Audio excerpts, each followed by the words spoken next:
Alpha Grace AG Church presents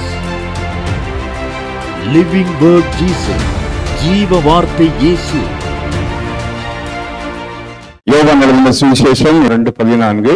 தேவாலயத்தில் ஆடு மாடுகள் புறாக்கள் இருக்கிற எல்லாரையும் அங்க கண்டு அப்படின்னு இருக்கு. தேவ ஆலயத்தில் இயேசு ஆண்டவர் ஆலயத்தில் போய் அந்த ஆலயத்தை பார்த்துவிட்டு அங்கிருந்த ஆடு மாடுகள் புறாக்கள் விற்கிறவங்க எல்லாம் விரட்டிட்டு சொன்னாரு, இந்த ஆலயம் பிதாவின் வீடு.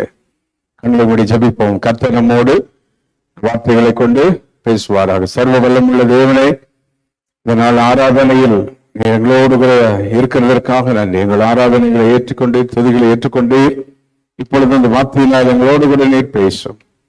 இயேசுவின் நாமத்தில் பிதாவே, ஆமென். ஆலயம் பிதாவின் வீடு.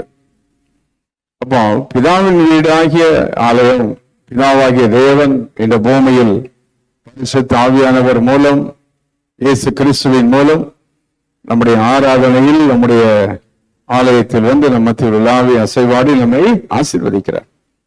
அப்போ இந்த ஆலயம் பிதாவின் வீடு.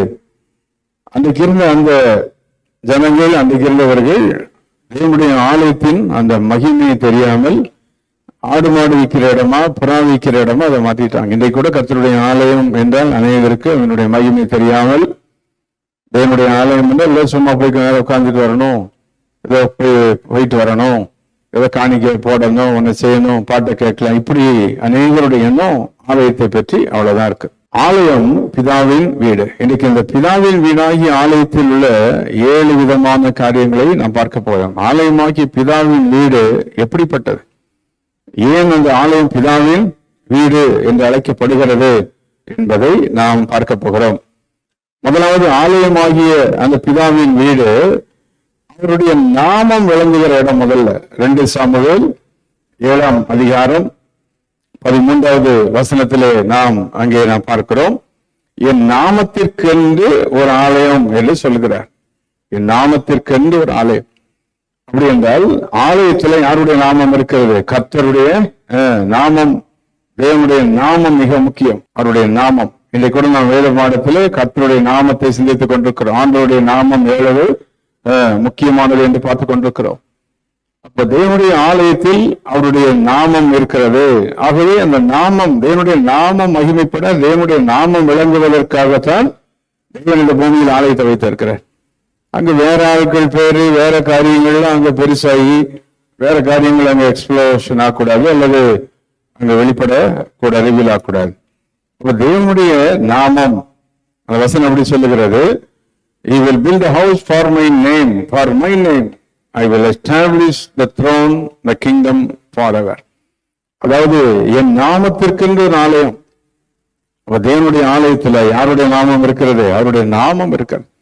அங்க வந்து அவருடைய நாமத்தை சொல்லி பாடுவது, அவருடைய நாமத்தை சொல்லி துதிப்பது, அவருடைய நாமத்தை சொல்லி ஜெபிப்பது, அப்படி அவருடைய நாமத்தை நாம் சொல்லும் போது அங்க என்ன நடக்குது? அற்புதங்கள் நடக்கிறது, அதிசயங்கள் நடக்கிறது. ஆகவே முதலாவது தேவனுடைய நாமம் விளங்குகிற ஆலயம், அதுதான் பிதாவின் வீடு.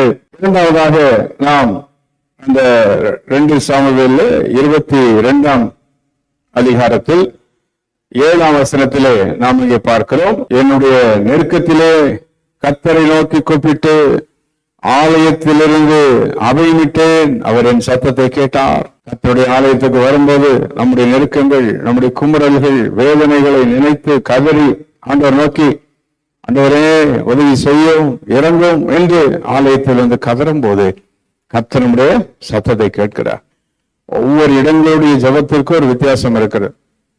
உங்கள் வீடுகளில் தனி ஜபம் பண்ணும்போது அதுக்குரிய வல்லமை, தனிமையில 21 நாள் 40 நாள் அப்படி ஜபிக்கணும்னு சொல்லி அதற்குரிய நேரத்தை ஒதுக்கி ஜபிக்கும் போது அதற்குரிய வல்லமை. உபவாச ஜபங்கள், சபையில் வைக்கிற ஜபங்கள் எல்லாம் வந்து ஜபிக்கும் போது ஆலயத்துல ஊழியர்களோடு விசுவாசிகளை இணைந்து கர்த்தருடைய ஆலயத்தில் அவருடைய சமூகத்துல வந்து ஜபிக்கும் போது அதற்கு ஒரு வல்லமை இருக்குது. நம்முடைய ஜபத்தில் ஒவ்வொன்றிலும் ஒரு வல்லமை. தனி ஜபத்தில் ஒரு வல்லமை, குடும்பமாக ஜபித்தால் அதற்குரிய வல்லமை, ஆலயத்தில் வந்து ஜபித்தால் அதற்கு ஒரு வல்லமை இருக்கிறது. ஆகவே இங்கே தாவீது சொல்லுகிறார், என் நெருக்கத்தில் கர்த்தரை நோக்கி அபயமிட்டேன், ஆலயத்திலிருந்து கர்த்தரின் சத்தத்தை கேட்டார். நான் ஏற்கனவே ஆலயத்தை பற்றி உங்களோடு சொல்லும் போது 3 வித ஆலயம். நாம் ஆராதிக்கிற இந்த ஆலயம் நம்முடைய இருதயமாகிய ஆலயம், 3வது பரலோக ஆலயம். ஆலய கட்டடமாகிய ஆலயத்தில் நாம் வரும்போது இருதயமாகிய ஆலயம் எப்போது ஆண்டவருக்கு நேர திருமணோ, ஆராதனையில வந்து ஆலய கட்டடத்துக்குள் நாம் இருந்தாலும் நம்முடைய இருதயமாகிய ஆலயத்தில் இருந்துதான் நம்ம சத்தம் மேல போவோம். அந்த சத்தத்தை யார் கேட்பா? கர்த்தர் கேட்பார். ஆகவே ஆலயம் பிதாவின் வீடு. அந்த பிதாவின் வீடாகி ஆலயத்தில் அவருடைய நாமம் இருக்கிறது. 2வது ஜெபம் கேட்கப்படுகிறது. அந்த தேவனுடைய ஆலயத்தில் ஆண்டவர் நம்முடைய ஜெபங்களை கேட்கிறார். நம்முடைய ஜெபங்களுக்கு என்ன செய்கிறார்? அவர் பதில் தருகிறார். நம்முடைய ஆண்டவர் ஜெபத்திற்கு பதில் தருகிற ஆண்டவர். 3வதாக கேருபீன்கள் உள்ள ஆலயம். The temple of God is cherubims. அங்கே கேருபீன்கள் இருக்கிறது, சேராபீன்கள் இருக்கிறது. சேராபீம்ஸ், கேருபீம்ஸ். அங்கே வேதத்துல பார்க்கிற ஏசாயா 6ஆம் அதிகாரத்தில் 2 சட்டைகளால் கால்களை மூடி, 2 சட்டைகளால் பறந்து, 2 சட்டைகளால் முகத்தை மூடிக்கொண்டு பரிசுத்தர் என்று பிரித்தார்கள். கேருபீன்கள் உள்ள ஆலயம். எசேக்கியேல் 10ஆம் அதிகாரம் 3ஆம் வசனத்திலும் நாம் அங்கே வாசிக்கிறோம். கேருபீன்கள் ஆலயத்தின் வலதுபுறத்தில் இடதுபுறத்தில் இருந்தது. இது எதை குறிக்கிறது? ஆலயம் என்றாலே துதிதான், பாடல், ஆராதனை. ஆலயத்துக்கு வந்துவிட்டால் விடுதலையோடு யாரை ஆராதிக்கணும்? கர்த்தரை ஆராதிக்க வேண்டும். ஆலயத்திலிருந்து துதி, தேவனை ஆராதிக்கிற ஆராதனை, பாடல், கர்த்தருடைய வார்த்தை, இவைகள் மிக முக்கியம். அதனால இயேசுவுக்கு அந்த கோபம் வந்தது. பிதாவின் வீடு இது அவருடைய நாமத்துக்காக இருக்க வேண்டிய ஆலயமாயிற்று, இங்க அவருடைய நாமம் இல்லையே.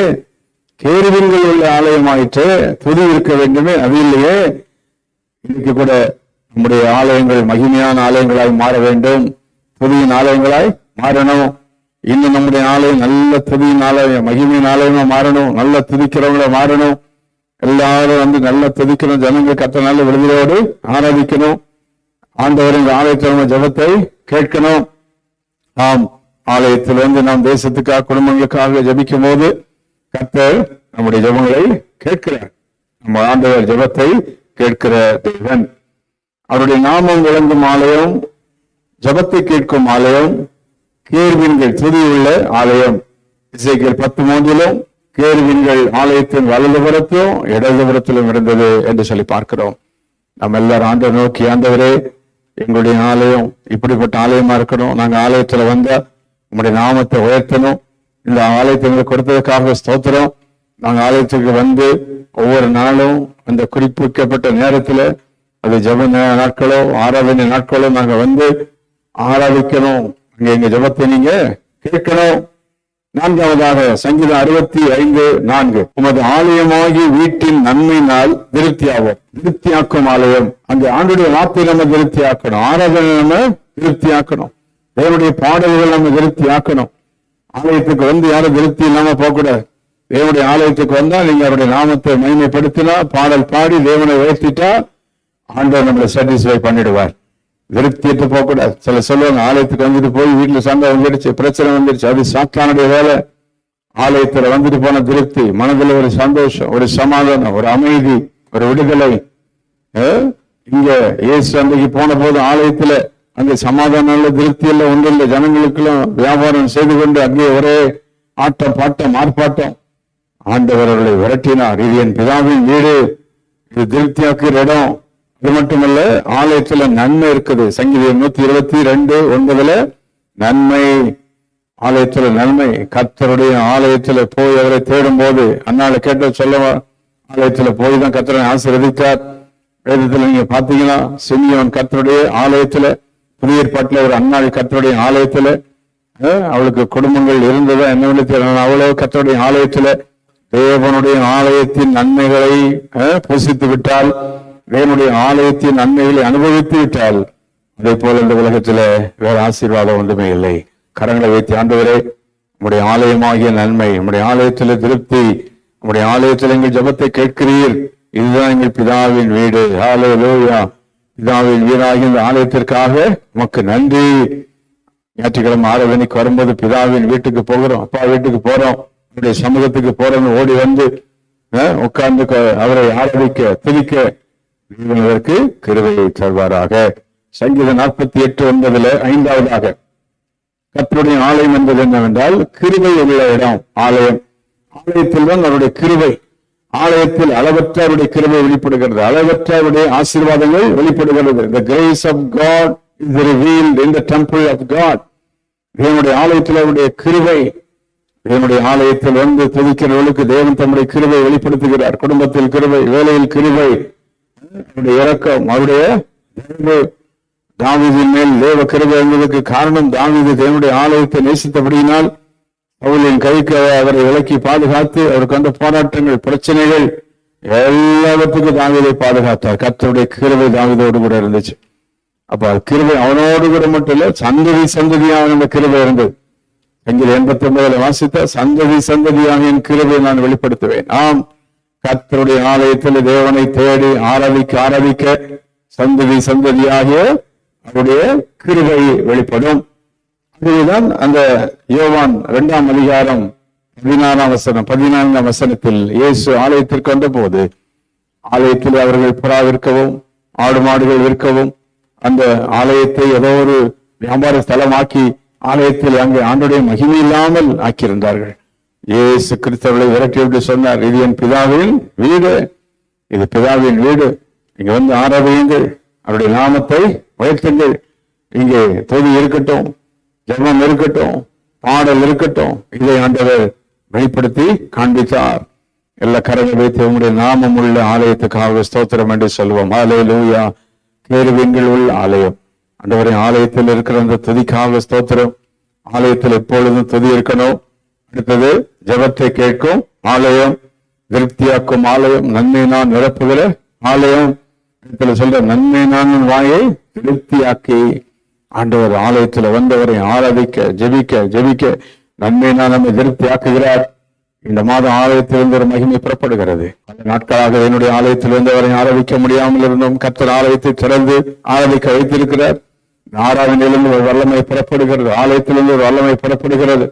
இந்த ஆலயத்தில் நாம் ஆண்டவர் நோக்கி கூப்பிடுதல் கர்த்தர் கேட்டு தேசத்தை மாற்ற போகிறார், குடும்பங்களை மாற்ற போகிறார்.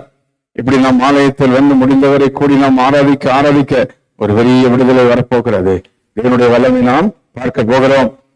6வதாக சங்கீதம் 92:13 வசனம் சொல்லுகிறது, ஆலயத்தில் நாட்டப்பட்டவர்கள் செழித்திருப்பார்கள். Those that are planted in the house of God, they will flourish என்றிருக்கிறது.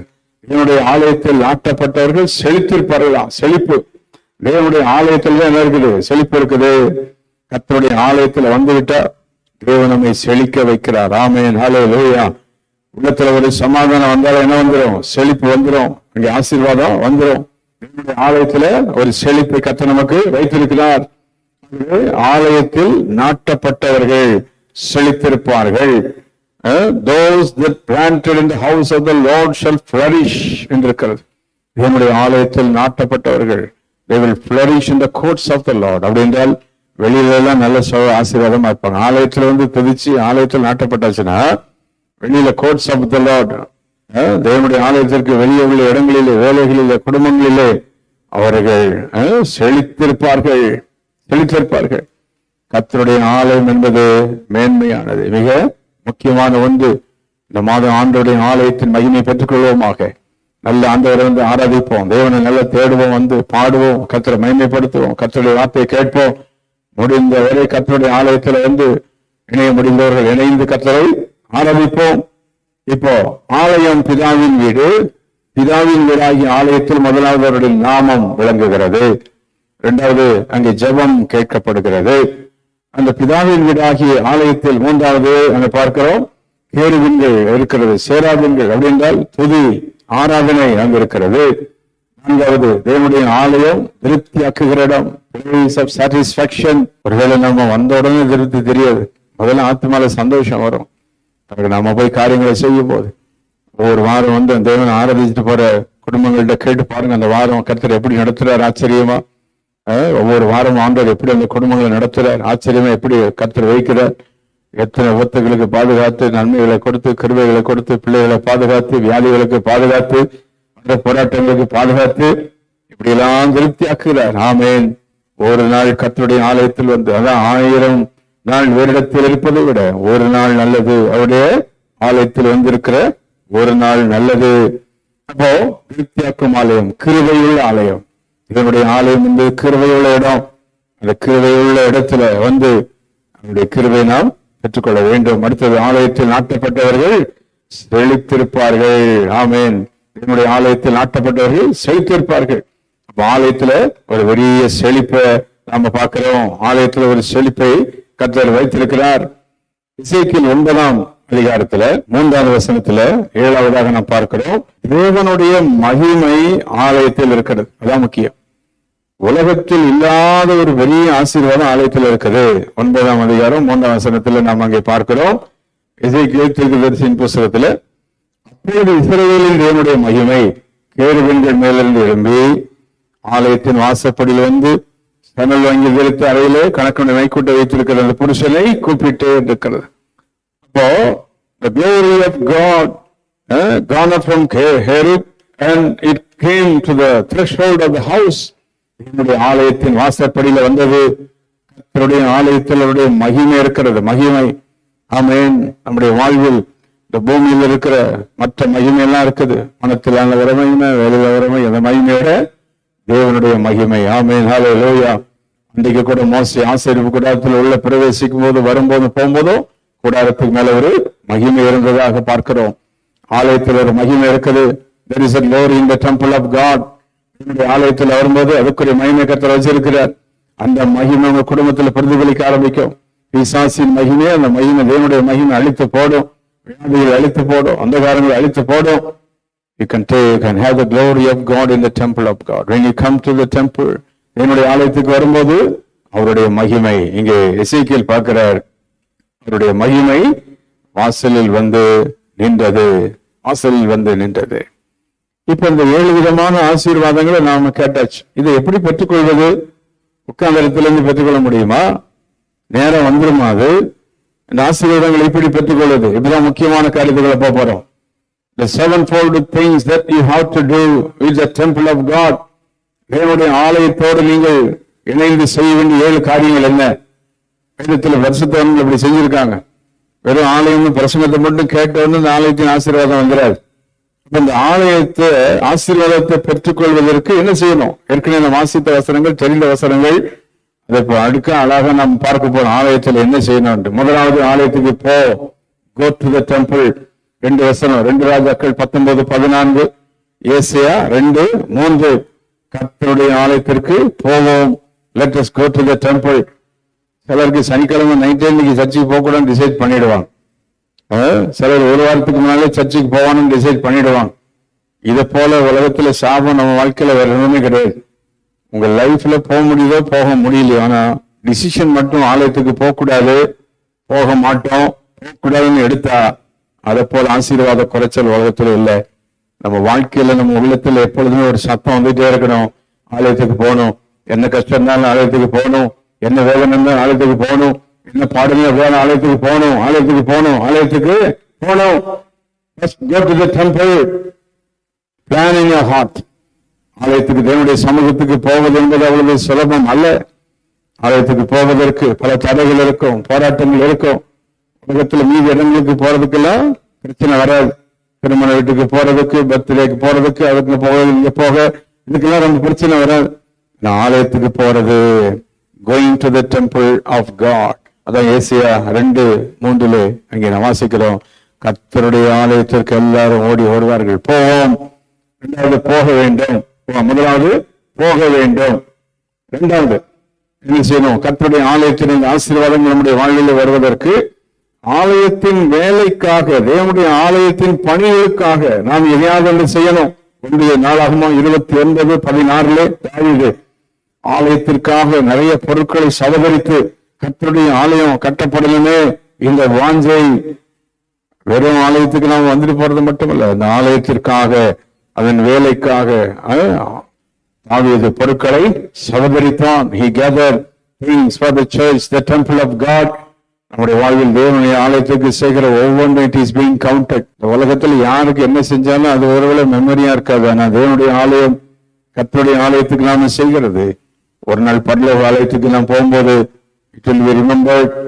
உலகத்தில் நாம் பார்க்கிற இந்த ஆலயம், இந்த ஆலயத்திற்காக, தேவனுடைய பணிக்காக, தேவனுடைய ஆலயத்திற்காக என்ன செய்கிறோமோ பாருங்க. தாவீதை பத்தி இன்னைக்கு பேசிட்டு இருக்கோம். கர்த்தருடைய ஆலயத்தை கட்டுவதற்கு பொருட்களை சவதரித்து சாலமோன் ஏற்படுத்தி ஆலயத்தை கட்டி, அப்போ இந்த ஆலயத்தின் வேலைக்காக நாம் கிரியை செய்யணும். முதலாவது போகணும், இரண்டாவது இந்த ஆலயம் அந்த வேலைக்காக. நம்ம ஆலயம் எப்படி நடக்குது, என்ன செய்யுது, இந்த ஆலயம் என்ன செய்யலாம், இந்த ஆலயத்துக்கு நம்ம என்ன மாதிரி பின்னால இருந்து உதவியா இருக்கலாம்னு சொல்லி இப்படி ஆலயத்திற்காக கிரியை செய்கிறவர்களை கர்த்தர் கனப்படுத்துகிறார். மூன்றாவது 2 நாளாகமும் 20:5 ஆலயத்தில் நின்று ஜெபித்தான் என்றிருக்கிறது. ஸ்டாண்டிங் இன் தி டெம்பிள், ஆலயத்துல போய் நின்று என்றிருக்கிறது. என்னுடைய ஆலயத்துல போய் நிற்கணும், கர்த்தருடைய ஆலயத்துல போய் நின்று விட வேண்டும். கர்த்தருடைய நாமம் விளங்குகிற கேருபீன்கள் இருக்கிற அந்த கர்த்தருடைய ஆலயத்துல நாம போய் நின்று விடணும். நம்முடைய கால்கள் அந்த ஆலயத்துல போய் நிற்கணும். நம்முடைய கால்கள் போய் இங்க நின்று அந்த நேரத்தில் வாசிக்கிறோம், கர்த்தருடைய ஆலயத்தில் நிற்கிற கர்த்தருடைய ஊழியரே. நம்முடைய கால்கள் உலகத்துல எங்கெங்கோ ஓடிட்டு இருக்குது, ஆனா கர்த்தருடைய ஆலயத்துல போய் நம்முடைய கால்கள் நிற்கின்றதா? அந்த 2 நாளாம் 20:5 ஆலயத்தில் நின்று என்றிருக்கிறது. நின்று. நான்காவது சங்கீதம் 5:7 பிரவேசி, என்டர் இன்டு தி டெம்பிள். இது முக்கியமான ஒன்று. Enter into the temple. உடனே சொல்லுவாங்க, நாங்களாம் சர்ச்சுக்கு வந்துட்டோமே, உள்ளெல்லாம் வந்துட்டோம் அப்படின்னு. ஆலய கட்டடத்துக்குள்ள வந்துட்டீங்க, ஆனா உங்க இதயமாகிய ஆலயத்துக்குள்ள நீங்க நுழைஞ்சு உள்ளத்தின் ஆழத்திலிருந்து தேவனை ஆராதிக்கணும். Enter into the temple. வெறும் கட்டடத்துக்குள் மட்டும் என்டர் ஆகாம உங்க இருதயமாகிய ஆலயத்துக்குள்ள என்டர் ஆகி தேவனை மகிமைப்படுத்தணும். சிலர் ஆலயத்துலதான் உட்கார்ந்து இருப்பாங்க, அவ்வளவு உலக யோசனை, உலக எண்ணம். வீட்டுல போய் என்ன செய்யணும்னு சொல்லி ஆலயத்துல இருக்கிற மாதிரிதான் இருக்கும், சரிதான் தான் இருக்கும், சிந்தனை புறம் இங்கே இருக்கும். ஆலயத்துல பிரவேசி, என்டர் இன்டு தி டெம்பிள். ஆலயத்துல உட்கார்ந்து தேவனுடைய சமூகத்துல வந்தா, ஆலயத்துல வந்திருக்கேன், அடுத்து என்ன பாட்டு, அடுத்து என்ன பாடல், அடுத்து என்ன வசனம், அன்று என்ன பேச போறார், நம்முடைய ஆலயம் இதான் ஆலயத்துல பிரவேசிக்கிறது. Not just coming into the temple and forgetting the temple and thinking about other things. மற்ற காரியங்களே நினைச்சுட்டு ஆலயத்துல உட்கார்ந்து இருக்கிறது அல்ல. அந்த ஆலயத்துல வந்தா பிரவேசிக்கணும், அவருடைய பாடலுக்குள்ள நுழையணும், அவருடைய பிரசன்ஸுக்குள்ள நுழையணும், அவருடைய காரியங்களுக்குள்ள நுழையணும். அடுத்தது நம்ம பார்க்கிறோம், ஆலயத்திற்கு போய் 2வது ஆலயத்தின் வேலைக்காக காரியங்களை செய்யணும், 3வது ஆலயத்துல நிற்கணும், 4வது ஆலயத்துல பிரவேசிக்கணும். 5வது சங்கீதம் 122:1 நாங்க வாசிக்கிறோம், கர்த்தருடைய ஆலயத்துக்கு போவோம் என்று சொன்ன உடனே மகிழ்ச்சி. கர்த்தருடைய ஆலயத்திற்கு போவதற்கு மகிழ்ச்சி. நீ சிலர் வேதனையோடு ஆலயத்துல உட்கார்ந்து வேற வழி இல்லையே, எப்படி வந்துட்டோமே, என்ன செய்ய, ஒரு மணி நேரம் எப்படி ஓடுமோ, இதெல்லாம் சாத்தானுடைய பயங்கரமான தந்திரம். ஆண்டுடைய ஆசீர்வாதத்தை பெற்றுக் கொள்ளாதபடி நம்முடைய வாழ்வில come happily to the church, come joyfully to the church. கர்த்தருடைய ஆலயத்திலிருந்து சந்தோஷமாய் யாரை ஆராதிக்கிறோம், கர்த்தரை ஆராதிக்கணும். மகிழ்ச்சி, ஆலயம் வந்தா மகிழ்ச்சி வரணும், ஆலயத்துக்கு வரணும்னா மகிழ்ச்சி வரணும். இதுதான் நம்முடைய வாழ்வின் ஆசீர்வாதம். ஆலயம் உங்களுக்கு மகிழ்ச்சியாக இருக்கிறதா? 5வது யோவேல் தீர்க்கதரிசியின் புஸ்தகம் 1ஆம் அதிகாரம் 13வது வசனத்துல எப்படி வாசிக்கிறோம், ஆலயத்துல பலி செலுத்தப்படாமல் இருந்ததாம். அப்படி என்றால் ஆலயத்துல என்ன செலுத்தணுமா? பலி செலுத்தணும். அது என்ன பலி? எரேமியா 33:11 இங்க வாசிக்கிறோம், ஸ்தோத்திர பலி என்று பார்க்கிறோம். ஸ்தோத்திர பலி. தேவனுடைய ஆலயத்துல ஸ்தோத்திர பலி, அந்த 1.5 மணி நேரம் 1 மணி நேரம் ஆராதனையில நம்முடைய ஸ்தோத்திர பலிகளை கர்த்தருக்கு செலுத்தி விட வேண்டும். பலி செலுத்தணும்.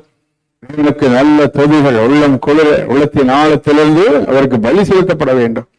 அப்போ அவருடைய நாமமுள்ள ஆலயம், கேருபீன்களுள்ள ஆலயம், பிதாவின் வீடு, அந்த சமூகத்துல அந்த திருப்தி, அந்த ஆசீர்வாதத்தை பெறுவதற்கு நாம் செய்ய வேண்டியது என்ன? பலி செலுத்தணும். ஆமென், ஹல்லேலூயா. பலி செலுத்தணும், பலி செலுத்தணும். ஆண்டவருக்கு மகிமை உண்டாவதாக. 6வதாக நம்ம இங்கே பார்க்கிறோம், சங்கீதம் 84:2 ஆலய பிரகாரங்களின் மேல் வாஞ்சை, தி டிசைர் ஃபார் தி டெம்பிள்.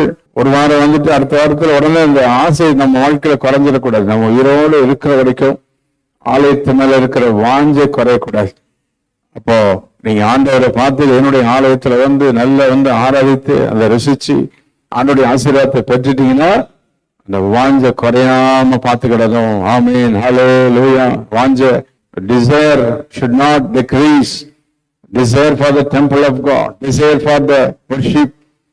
ஆலயத்தின் ஆராதனை. ஆன்லைன்ல ஆராதனை பார்த்தாலும் எப்போ ஆராதனை வரும் அப்படியே உட்கார்ந்து என்ஜாய் பண்ணணும், வாஞ்சையோட வசனத்தை கேட்கணும், அந்த வாஞ்சை. அப்போ சிலர் மெக்கானிக்கெல்லாம் ஆலயத்துக்கு வந்துட்டு போயிடுவாங்க, வழி இல்லாம வந்துடுவாங்க, சொன்னதுனால வருவாங்க, ஏதோ பல விஷயத்துல வந்துட்டு போயிடுவாங்க. ஆனா கர்த்தருடைய ஆலயத்துல வாஞ்சை. கடைசியாக 7வது நாம் அங்க பார்க்கிறோம்.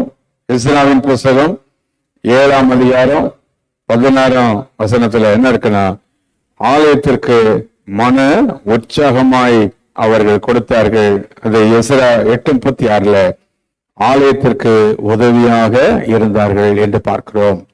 அதுவே ஆலயம் நம்முடைய வாழ்வில் ஆசீர்வாதமாய் இருக்க, ஆலயத்தில் கிருபை திருப்தி உண்டாக மன உற்சாகமாய் கர்த்தருக்கு பாடுவது, துதிப்பது, காணிக்கை செலுத்துவது ஒரு பேடான நமக்கு மாறாம மன உற்சாகத்தோடு வித் ரிஜாய்சிங். இதுவரைக்கும் பல ஆண்டுகள் கர்த்தருடைய ஆலயத்தில் நாம் வந்திருப்போம். ஆனா இன்றைக்கு கர்த்தர் நம்மோடு பேசிட்டு இருக்கிறார். ஏன்? அவருடைய ஆலயத்தில் நம்மை ஆசீர்வதிக்க விரும்புகிறார். அவருடைய ஆலயத்துக்கு வந்து ஒருவேளை ஆசீர்வாதம் பெறாம உங்க குடும்பம் இருந்திருந்தா ஆண்டவர் ஆசீர்வாதத்தை பெற்றுக்கொள்ள வேண்டும் என்று எதிர்பார்த்து, இந்த மாதம் ஆலயத்தில் மகிமையின் மாதம், ஆலயத்தில் உள்ள மகிமையை குடும்பம் பெற்றுக்கொள்ளணும், கர்த்தருடைய ஆலயத்தில் இருக்கிற ஆசீர்வாதத்தை குடும்பம் பெற்றுக்கொள்ளணும்.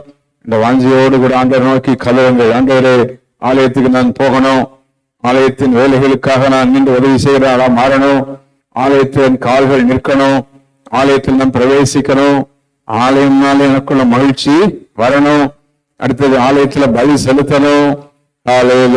நல்ல கரங்களை வைத்து கர்த்தரை ஸ்தோத்திரித்துக் கொண்டவர்கள். ஆண்டவரே, இப்படிப்பட்ட ஒரு ஆலயத்தின் வாஞ்சையை எங்களுக்கு தாரும். சொல்லுங்க, இந்த மாதம் ஆலயத்தில் உள்ள ஆசீர்வாதங்களை இயேசுவின் நாமத்தில் எடுத்துக் கொள்கிறேன். என் வாழ்நாள் முழுவதும் உயிரோடு இருக்கிற நாளெல்லாம் நம்முடைய ஆலயத்தில் வந்து ஆராதிக்க, நம்முடைய ஆலயத்தில் ஆராய்ச்சி பண்ண, நம்முடைய ஆலயத்தில் வந்து நம்முடைய சமூகத்தில் பிரசனத்தை உணர. Give me the desire for the temple. Lord, help me to come into the temple. Help me to help for the temple.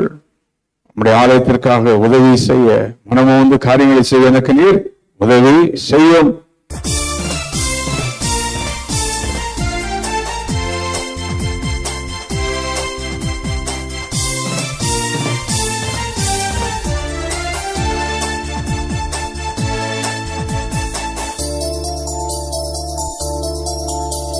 Our address: Reverend J. James Salaman, Alpha Grace AG Church, number 620, East Coast Road, Pudupatnam, Kalpakkam, 603102.